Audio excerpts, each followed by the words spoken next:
অবরুদ্ধ নিষেধ লিখেছেন তেজস্মিতা মুর্তজা। পর্ব ৩। লোকে বলে অন্তিক অন্তুর চেয়েও সুন্দর যুবক হিসেবে ভীষণ মেধাবী ছিল কলেজ জীবনে। আমজাদ সাহেবের সাথে বাবা ছেলের সম্পর্ক চমৎকার সুন্দর ছিল। রাবেয়া বেগম বরাবরই সরলা ও অল্প শিক্ষিতা এক বাঙালি সংসারী নারী। ওনার বিপরীতে আমজাদ সাহেবের গুণগুলোতেই দুটো সন্তান গড়ে উঠেছিল। অন্তু তখনও ছোট যখন অন্তিক কৈশোর পেরিয়ে যুবক হচ্ছিল। ঘুনসুটি মারামারি ঝামেলার শেষে আবারও বেহায়ার মতো গিয়ে অন্তুর ঝুঁটি টানার মতো দুষ্টুমির জন্য আমজাদ সাহেবের কাছে শাস্তি কম পেতে হয়নি তাকে। ভীষণ ডানপিটে আর চঞ্চল, আর সবচেয়ে বেশি জেদি ছিল অন্তিক। তার প্রবল আত্মসম্মানবোধের জন্য মাঝে মধ্যেই এখানে ওখানে ঝামেলা বাঁধিয়ে এসে মার খেত আব্বুর হাতে। কলেজ শেষ করে ভার্সিটি ভর্তি হওয়ার পালা এলে অন্তিকের সুযোগ হলো কুষ্টিয়ার ইসলামিক বিশ্ববিদ্যালয়ে পড়ার। বাড়ি ছাড়তে হলো শিক্ষার সুবাদে। এরপর যা অঘটন ঘটে গেল। মার্জিয়া কুষ্টিয়ার মেয়ে, তাকে ভাগিয়ে নিয়ে চলে এসেছিল অন্তিক। তখন সে 3rd ইয়ারের ছাত্র, বেকার শিক্ষার্থী। সে নিয়ে মাস্টারমশাই আমজাদ সাহেবের নামও খারাপ হয়েছিল বিশেষ। আমজাদ সাহেব হাই স্কুলের এক সামান্য শিক্ষক। ওনার আদর্শের চূড়াকে মাটিতে মিশিয়ে যে কাজটা অন্তিক করেছিল, তাতে সবচেয়ে ক্ষতি সে নিজের এবং সবচেয়ে বড় কষ্টটা আব্বুকে দিয়েছিল। অথচ এটা বুঝে অনুতপ্ত ও ব্যথিত হওয়ার বদলে সে বিগড়ে গেল। 2টো থাপ্পড় মেরেছিলেন আমজাদ সাহেব ছেলের গালে। কয়েকটা কথা বলেছিলেন। তার মধ্যে অন্তিকের আত্মসম্মানে লাগা কথাটা ছিল, বউ তো নিয়ে এসেছিস, খাওয়ানোর মুরদ আছে। আর বিশেষ কিছু বলেননি। এরপর থেকে অন্তিক বদলেছে। মার্জিয়া নিজেকে প্রকাশ করেছে। শিক্ষিত মেয়ে হওয়া সত্ত্বেও আচরণ খুব উগ্র তার। অন্তু বলেছিল, ভাইয়া তুই যে আত্মসম্মানের বড়াই এখনও করছিস, তা কিন্তু খুঁয়েই তোর মতো মেধাবী এক ছাত্র প্রেমের মতো ছোট কাজ করেছে। আর তা করেছিস ভালো। এই ভরা ক্যারিয়ারকে গায়ে ভাসিয়ে বাপ মায়ের মন ভেঙে বউ ঘরে আনাটা কোনো আত্মসম্মান বোধ জ্ঞানের পরিচয় ছিল না। ব্যাস। আর না প্রাণের আব্বু, না অন্তু। কারো সঙ্গে কথা নেই। কি করছে কি হচ্ছে সবটাতে নির্লিপ্ত, নিঃশব্দ। অথচ মার্জিয়ার উগ্রতা ও খিটখিটে মেজাজ দিন দিন লাই পাচ্ছে। অন্তুদের এলাকায় একবার ব্রাক ব্রাঞ্চ পরিচালিত গণশিক্ষার কার্যক্রম এসেছিল। সেখানে বয়স্কদের শিক্ষা দেয়া হয়।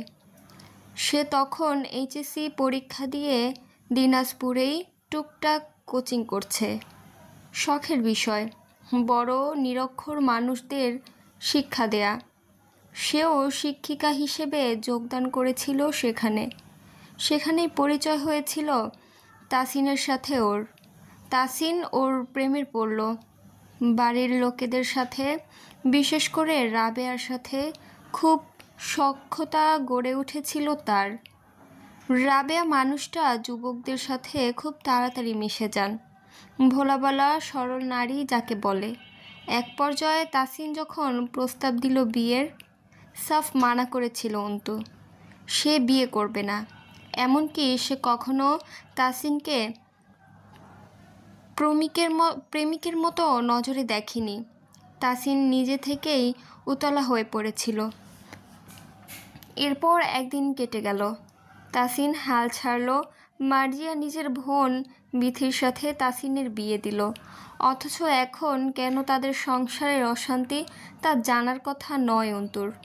তাসিনের সাথে কোনো কালেই তার বিশেষ যোগাযোগ ছিল না। অন্তুর ধারণা বিথির সংসারে কোনো ঝামেলা চলছে। আর এটাকেই কেন্দ্র করে মার্জিয়া ভাবছে পুরনো এই ব্যাপারটার জের ধরে তাসিন বিথিকে অত্যাচার করছে। ভার্সিটির উদ্দেশ্যে বেরিয়ে গেটের কাছে যেতেই আব্বুর সাথে দেখা হলো। সারা রাতের যাত্রায় সকালে বাড়ি ফিরলেন আমজাদ সাহেব। অন্তুর চোখে মুখে খেলনা পাওয়া বাচ্চাদের মতো উদাসিত হয়ে উঠল। এই অসময়ে ফিরলে যে? কাজ শেষ হয়ে গেল, ফিরে এলাম। অন্তু, খেয়ে বের হয়েছিস নাকি না খেয়ে? অন্তু চোরের মতো মাথা নাড়ায়। আমজাদ সাহেব ধমকে ওঠার আগেই অন্তু বলল, আব্বু, তোমার গ্রামের জমি বিক্রি করার এমন কি বিশেষ দরকার পড়ল বলনি কিন্তু এখনও আমায়। গম্ভীর মুখে বললেন আমজাদ সাহেব, সব কথাই শুনতে হবে কেন? পড়ালেখায় মনোযোগ নষ্ট হবে এসব সাংসারিক বিষয়ে মাথা না আনলে। মন দিয়ে পড়। অন্তু অসন্তুষ্ট চিত্তে তাকায় আব্বুর দিকে। তিনি বললেন, ভাড়া আছে কাছে? অন্তু মাথা নাড়ল, আছে। আমজাদ সাহেব শার্টের বুক পকেট থেকে 50 টাকা বের করে অন্তুর হাতে দিলেন। সাবধানে যাবি, ক্লাস শেষে দেরি করবি না, তাড়াতাড়ি ফিরে আসবি। অন্তু একটু সপ্রতিভ হলো। এ কথা বলছে কেন আব্বু? ক্লাস শেষে কোথাও কাজ আছে কোনো? না, নেই। তাহলে আর দেরি করার কি আছে? এমনিতেও ভার্সিটির চত্বর আজকাল ভালো চলছে না। রিক্সা থেকে নেমে ভাড়া মিটিয়ে অন্তু এগিয়ে গেল গেটের দিকে। অন্যরকম লাগছে কিছু একটা। জটলা পাকানো লোকজন ক্যাম্পাসে, এক স্থানে চেয়ার ও বেঞ্চি পাতা। জয় বসে আছে পায়ে পা তুলে, পাশেই হামজা। দুজনের পরনেই সাদা পাঞ্জাবি। বসে বসে ঠ্যাং দুলাচ্ছে দুজন। নভেম্বরের মাঝের সময়টা। শাল জড়ানো গায়ে দুজনকে ঘিরে দাঁড়িয়ে আছে ছাত্র সংগঠনের ছেলেরা। মহান দুই ব্যক্তির পাশে দাঁড়ানোর সুযোগ পেয়ে ব্যাপক ধন্য তারা। হামজা স্বভাবসুলভ গম্ভীর মুখে বসে আছে। জয় এদিক ওদিক তাকাচ্ছে। স্থির থাকার স্বভাব নেই। শঙ্কিত বুক নিয়ে ভিড় ঠেলে ঠুলে একটু ভেতরে ঢুকলো অন্তু। জীর্ণ একটা ময়লা কাপড়ে ঢাকা কোনো মেয়ের শোয়ানো দেহ মাটির ঘাসের ওপর পড়ে আছে।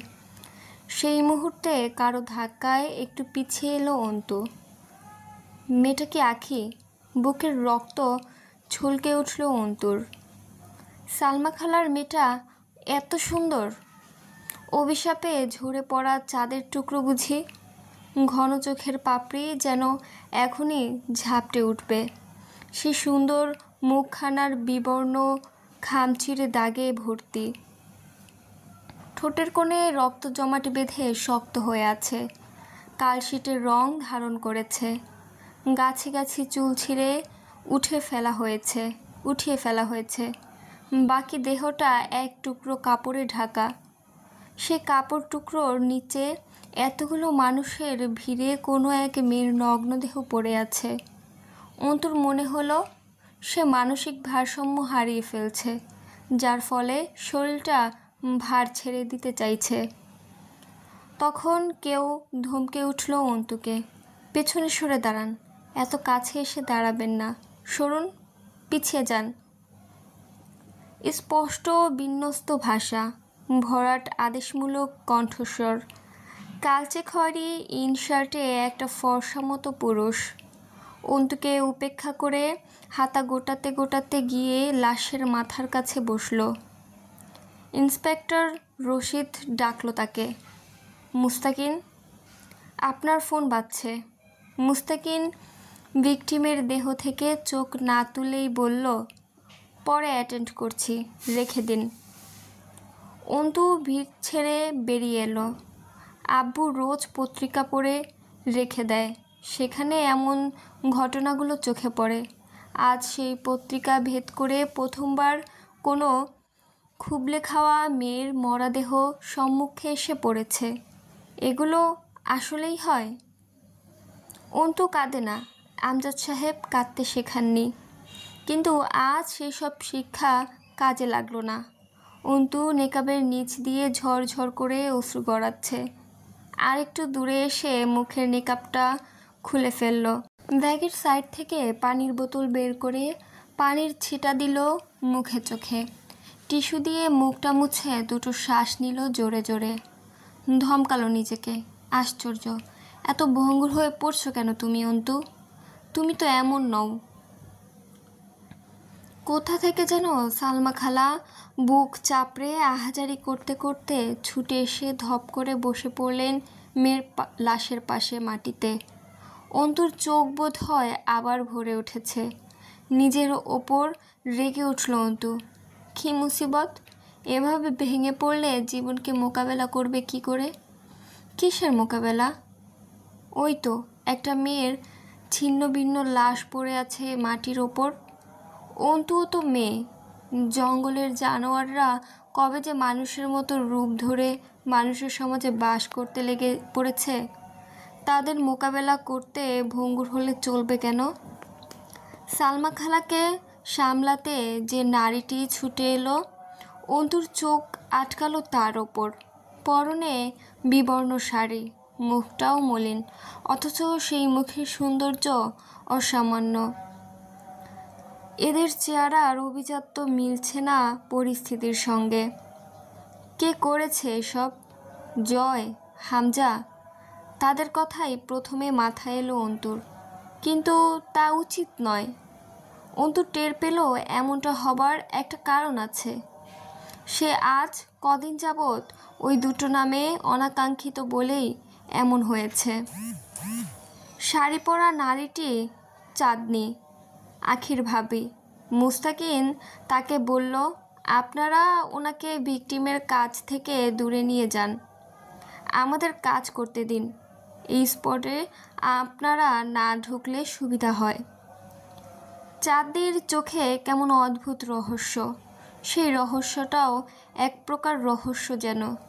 সে কাঁদছে না, একটুও না, অথচ অপলক চেয়ে আছে নিথর চোখে আখির মুখের দিকে। সে চোখের ভাষা অবর্ণনীয়। অন্তুর মনে হলো মুস্তাকিন লোকটা কসাই টাইপের। এমনিতেও সরকারি কর্মকর্তারা তাই হয়।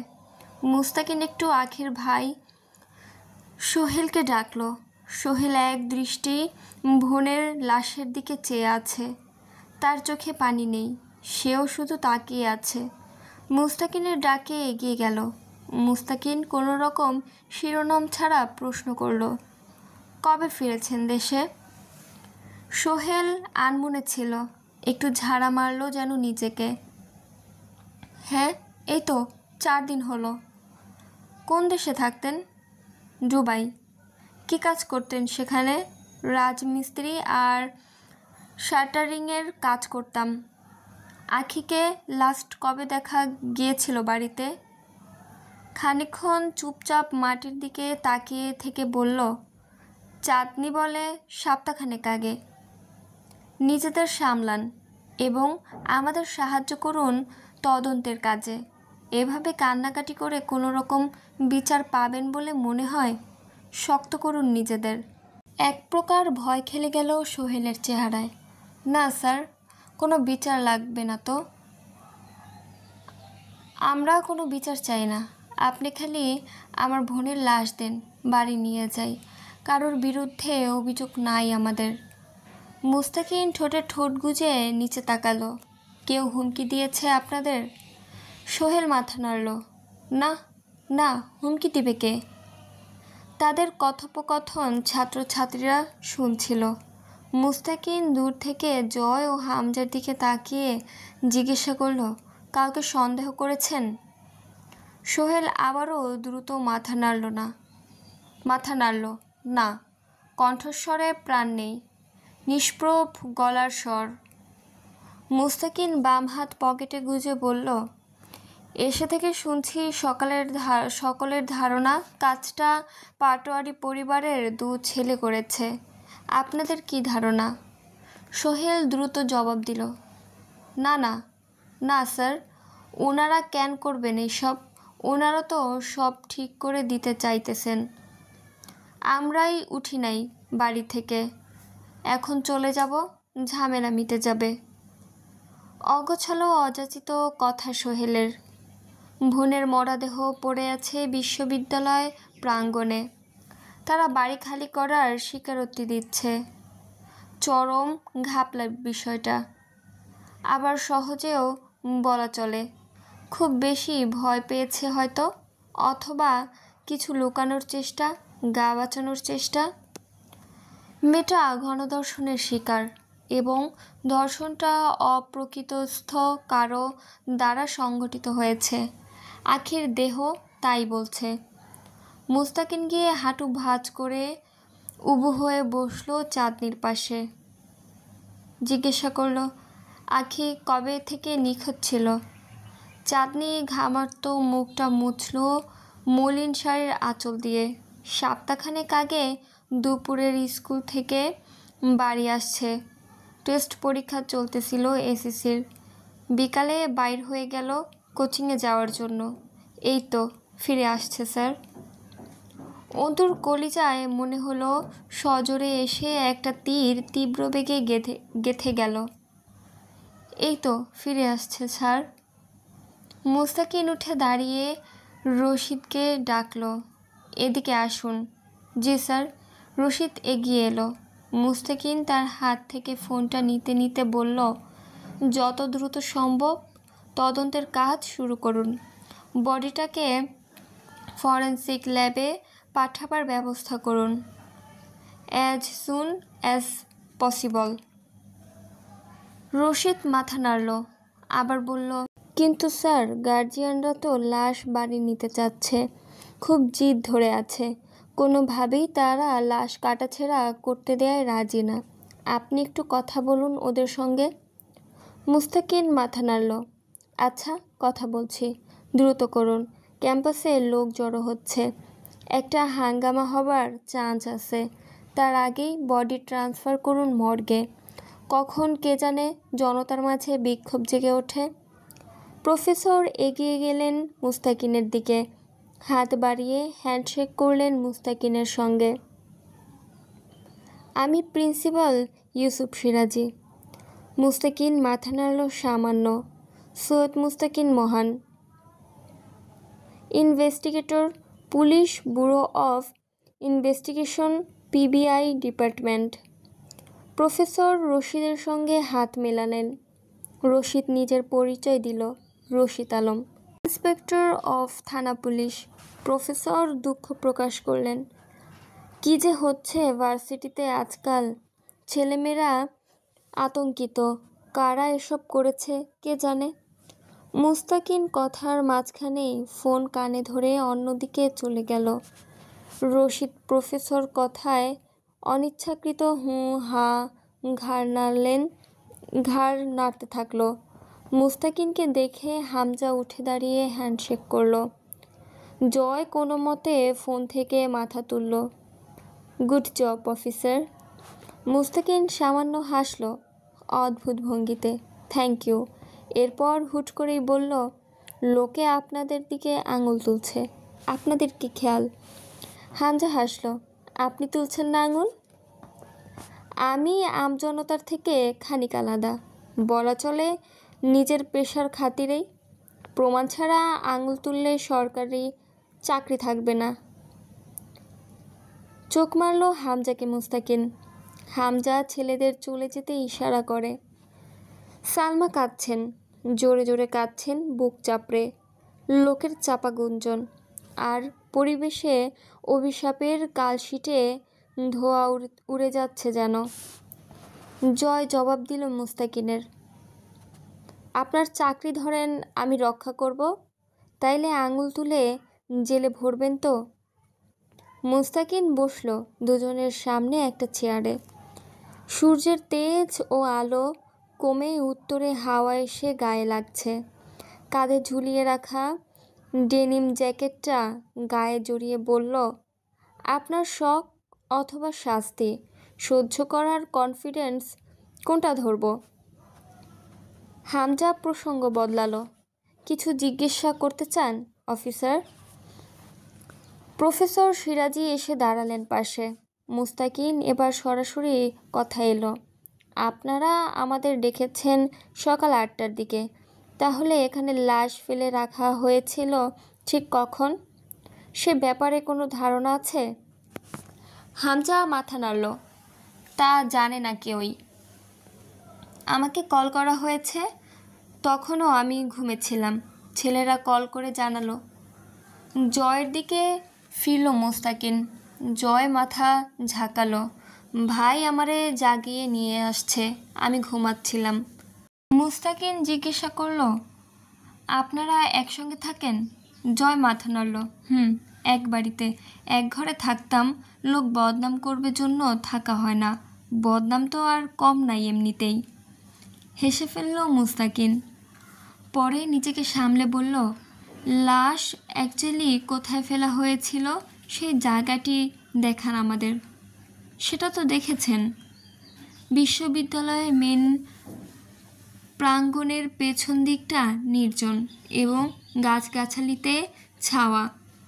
সেখানে সচরাচর লোকেদের যাতায়াত অতটাও নয়।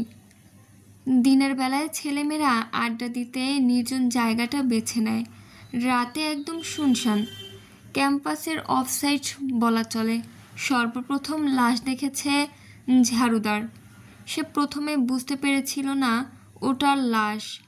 কোনো মতে ওড়নাটা জড়ানো ছিল লাশের দেহে। পরে কে বা কারা যেন বিশ্ববিদ্যালয় প্রাঙ্গণে এনেছে। এটা সকালে এসে থানা পুলিশের কাছ থেকেই শুনেছে সে। মুস্তাকিন দেখল পুরো আশপাশটা। জয়কে বলল, আপনার চোখে প্রচুর ঘুম দেখছি, লালচে হয়ে আছে, রাতে ঘুমাননি মনে হচ্ছে, এখন একটু বিশ্রাম প্রয়োজন। মুস্তাকিন কথাটার দ্বারা কিছু নির্দেশ করল। জয় চাদরটা গা থেকে খুলে গলায় পেঁচালো ওড়নার মতো করে। হেসে বলল, রাতে ঘুমানোর অভ্যাস এমনিতেও নেই আমার। ঘুম আসলে সকালে হয়নি বললে ঠিক হতো আমার জন্য। সকালে টেনে তুলে আনা হয়েছে। আসলে আমাদের মতো নেতাকর্মীদের দুঃখ আর পরিশ্রম আপনারা কোনোদিন বুঝবেন না। জনতার মন রাখতে কত যে লোক দেখানোর ঢং করতে হয়। যেমন ধরেন, আমার আসতে ইচ্ছে করছিল না, কষ্ট হচ্ছিল না বিশেষ মেয়েটা বা তার পরিবারের জন্য, তবুও আসতে হলো। ইভেন ধর্না ধরে বসে থাকতে হচ্ছে হুদ্দাই এখানে নিরস মুখে। কারবাল লাড়তেছি বসে। মানুষ তো মরবেই, এ অবধারিত বিষয়ে এইসব ঢং কি মনে ধনে কোথাও সয়? তবুও সওয়া লাগে, কারণ তথাকথিত সমাজসেবক আমি। ফাক অফ দিস ইন্ট্রোডাকশন। আপনি মানছেন আপনি তথাকথিত সমাজসেবক? জয় চাদরটা গলা থেকে হাতের কবজিতে জড়াতে জড়াতে বলল, না মানার কি আছে? আমি ভালো না তা লোকে জানে, আর তা কি আমি জানার আগেই? আমি জানছি, এরপর লোকেরা জানাইছে, তখনই তো লোক জানছে। মুস্তাকিন কিছুক্ষণ চুপচাপ চেয়ে থেকে জয়কে জিজ্ঞাসা করে, মুস্তাকিন, তাহলে আপনাকে সন্দেহর তালিকায় রাখবো? এই কেসে সাসপেক্ট হিসেবে থাকতে থাকতে উল্টাপাল্টা কিছু প্রমাণ হয়ে গেলে ফাঁসি হয়ে যাবে। যেহেতু মেয়েটা মরে গেছে, এত তাড়াতাড়ি মরে কী লাভ? মরবো এরকম কোনো কেসের দায়ে, তবে একটু বয়সকালে। এখনও বিয়ে শাদি করি নাই, বিশেষত বাসরটা। এখন মরাটা ঠিক না, এটা থেকে বাদ রাখেন আমায়। মুস্তাকিন হামজাকে বলল, কাউন্সিলর সাহেবকে একবার থানায় আসতে বলবেন বিকেলে। আপনি আসলেও পারেন। হামজা পাঞ্জাবির হাতার বোতাম খুলে তা কোনোয়ে গোটাতে গোটাতে বলল, আমি আসতে পারবো না, আব্বা যাবে। আমার ব্যস্ত সময় কাটছে, নির্বাচন এগিয়ে আসছে সামনে। মুস্তাকিন হাঁটতে হাঁটতে আবার পেছন ফিরে দেখে হামজাকে। পায়ের ওপর পা তুলে বসে আছে চেয়ারটায়, মুখে চাপ দাড়ি, পুরুষ ঠোঁটের ওপর ঘন গোঁফ, গায়ে জড়ানো চাদরের প্রান্ত ঝুলছে একপাশে। একটু দূরে দাঁড়িয়ে সিগারেটে টান দিচ্ছে জয়। জয় তাকিয়ে আছে একটা বোরকা পরা মেয়ের দিকে। মেয়েটির সাথে মুস্তাকিন ধাক্কা খেয়েছিল। মেয়েটা অপলক চেয়ে আছে আখির লাশের দিকে। লাশকে ফ্রিজিং গাড়িতে তোলার ব্যবস্থা চলছে। মর্গ থেকে লোক এসেছে।